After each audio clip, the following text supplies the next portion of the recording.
something disturbing is taking place at this U.S. university. Bodies donated for scientific research are being sold to the U.S. Navy and ending up in the hands of Israeli military surgeons. I looked at the federal contract and I typed in University of Southern California, the Department of Defense, and IDF. It popped up. What popped up? Cadavers for IDF training. And the donors had no idea this could be their fate. Neither did their loved ones. I just got sick to my stomach. They have misled people. I say shame on the schools. Shame on everyone who's involved in this. I don't want to give my body to the IDF. A long-standing exchange between the University of Southern California, the U.S. Navy, and Israeli military medics stayed largely hidden until a student investigation broke the story. The students revealed university contracts with the Navy to provide training for Israeli military medics in California. USC is the only university in the U.S. that appears to have a contract with the IDF mentioned in it. If you're a potential donor, you don't have any knowledge that your body could be used potentially for training by the Israeli military. This is an army that is actively involved in a genocide and ethnic cleansing.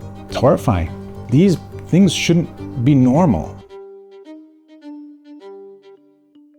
For years, the University of Southern California, a private university in Los Angeles, has been selling dead bodies to the U.S. Navy for medical training. Some are used in a specialized course run by the Navy and USC that brings Israeli military medics to Los Angeles 4 times a year to train on fresh tissue cadaver bodies. That means the donor died recently and their body is not chemically preserved. Available contracts for these sales date back to 2018. I think I was actually trying to disprove my initial thoughts, like this can't be the IDF. This USC-affiliated physician agreed to speak to me on the condition of anonymity because they fear retaliation. They stumbled upon the contracts in 2024, following the university's heavy-handed crackdown on students and faculty protesting the genocide in Gaza. Every question that came up, I just looked into it, and every answer I found was more horrific than what I had imagined. It violates every ethical lesson that I was ever taught.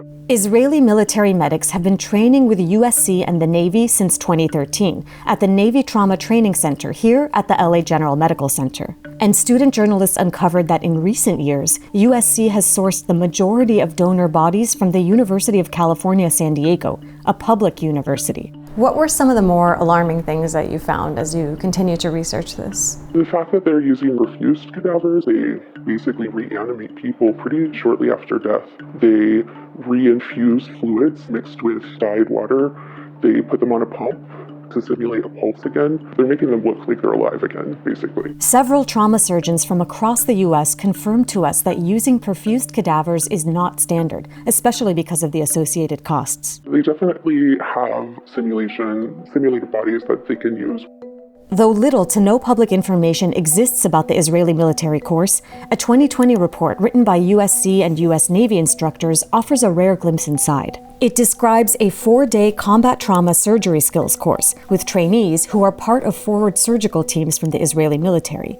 That means they're deployed to operate on those wounded near the front lines. The report says that trainees treat simulated combat injuries, including gunshot wounds to the chest and leg and blast injuries to the face and torso. While it's unclear how exactly this training is applied today, there has been an increase in senior Israeli military doctors and surgeons embedding with units on the front lines in Gaza since October 2023. A U.S. Navy spokesperson confirmed to us that each Israeli military team in the Los Angeles training course includes 4 surgeons, 1 anesthesiologist, and 1 operating room nurse. And contracts show the course specifically uses perfused cadavers. Regardless of whether we think it's gruesome to do that, right, to a dead body, the part that's even more disturbing, honestly, to me is, did the patient know? Dr. Mohammed Raad is another USC-affiliated physician who found out about the course when student journalists broke the story. And what was your reaction when you learned about this? It's disturbing, right? We're approaching patients who donated their body with dignity and with respect, and by doing these procedures, coordinating with foreign armies, would they have agreed to that? Are we desecrating their bodies after death? We reviewed the donor agreements for both USC and UC San Diego. Nowhere is there an explicit mention of possible use in training military medics. Notably, donors to both universities are not allowed to make requests about how their bodies will be used, and their families can't obtain that information. We also asked USC how injuries are simulated on the cadavers. They did not answer. A Navy spokesperson told us experienced trauma surgeons recreate complex injury patterns with surgical tools to deliver a high-fidelity, hyper-realistic training environment. Hi, everyone, I'm Dena. These are the student journalists who exposed the program. So this is where you did your investigation? Yes, that all happens here. They found that USC has generated over $1 million from contracts providing at least 89 cadavers to the US Navy since 2018. We can actually see all of the contracts that the Department of Defense has done related to cadavers with all organizations. The students also identified what appears to be members of a specific Israeli military brigade photographed near the Navy Trauma Training Center in Los Angeles. We obtained a photo that had two people who we believe to be participants in the program at LA General.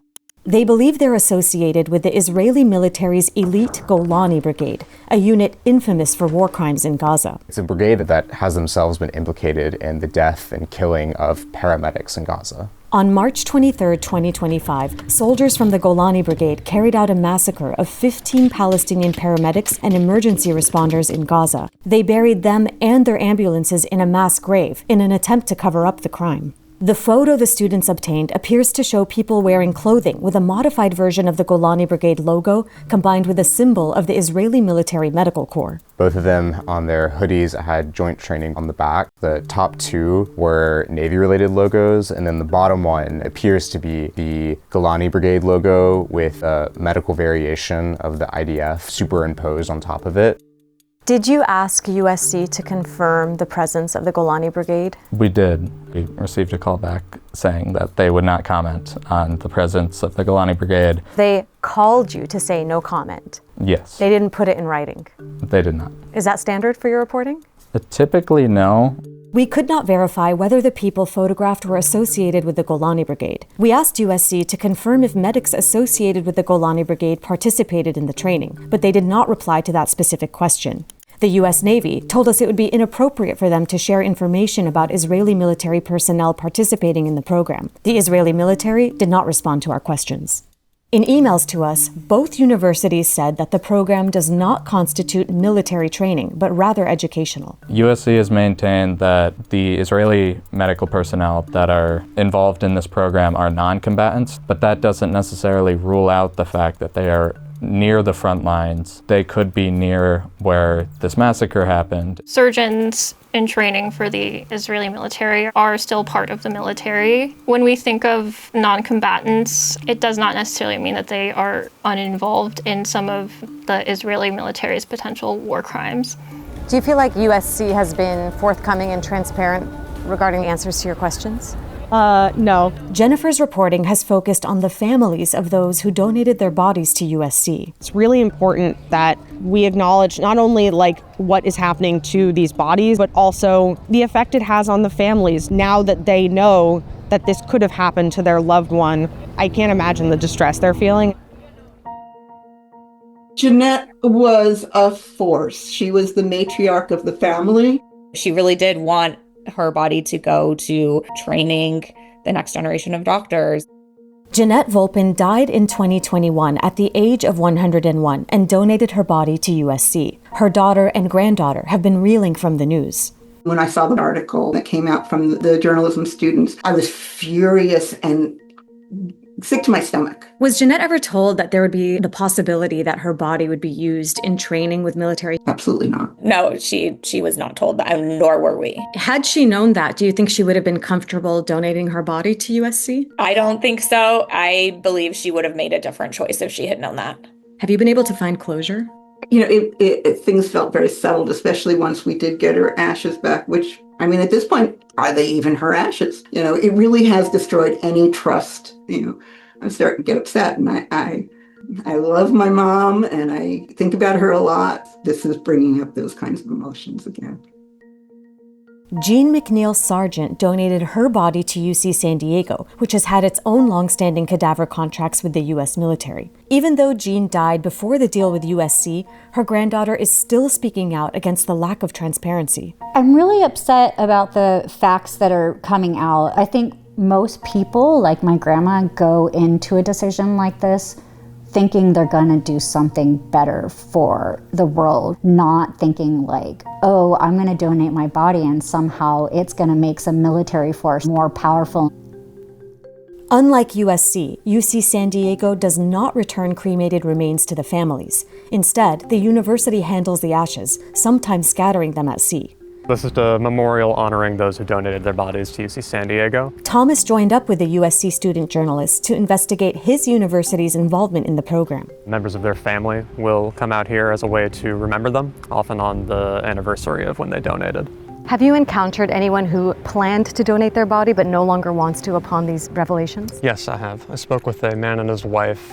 The man has a congenital heart defect. He's beaten every single medical estimate for his survival. They thought he wouldn't see 20, and he's reached his 40s. He's been on hospice since November of 2024, and he and his wife have been looking to donate his body to science. He really thought that his body could do some good just because of what a medical marvel he is. But now they're very wary of the idea of donating. They feel their options are greatly limited by this news. He's not alone in reconsidering his decision. Wendy Smith and her husband revoked their body donations to UC San Diego after finding out about the Israeli military program. How did the university respond to you when you revoked your donation? So I will read you the letter I got from them. I understand you have some reservations on being a donor.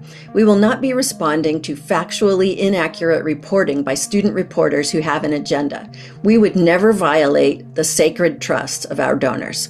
We do realize that teaching physicians is not for everyone. This is just funny. I mean, anyone could have done this, but he misspelled sacred as scared, the scared trust of the donors, which I kind of think it is now. Despite the growing unease, the U.S. Navy says it intends to extend the cadaver contracts with USC until 2029. That includes the program it runs for the Israeli military medics. Even during the genocide, even when the Israeli army was bombing schools and hospitals and kidnapping physicians, these contracts were being renewed. What happens to your institution when it loses moral legitimacy? Everyone we spoke to in our reporting stressed the same thing. Donors and their families deserve to know how the bodies might be used and where they might end up. What do you hope is the impact of your reporting? I hope that it creates more transparency. The fact that people can give over their bodies completely freely and altruistically, but then their families really get no additional context of how their loved ones' bodies are used. It doesn't make a whole lot of sense to me. Someone donating their body to that program has every right to know what's going to happen to it. And so I hope this reporting can help people not only become more informed about that and get more transparency, but also hopefully make the schools become more transparent. What do you hope is the result of this story coming to light? Understanding that maybe the ethics of the military don't quite align with the ethics of medicine in the civilian world. The whole point of these partnerships is so you exchange ideas and you adopt each other's behavior, but if that behavior is so counter to what your goal is, then maybe you have to rethink some of those partnerships. And more specifically, there might be people who are willing to donate their bodies to these programs, and they can, but there needs to be consent. Our entire generation has had this awakening that a lot of things that have felt like, oh, it's so far away, it's so disconnected from our lives. We see the connections to our own university. I think consistently our reporting reminds us that we're a part of something much bigger than just our campus.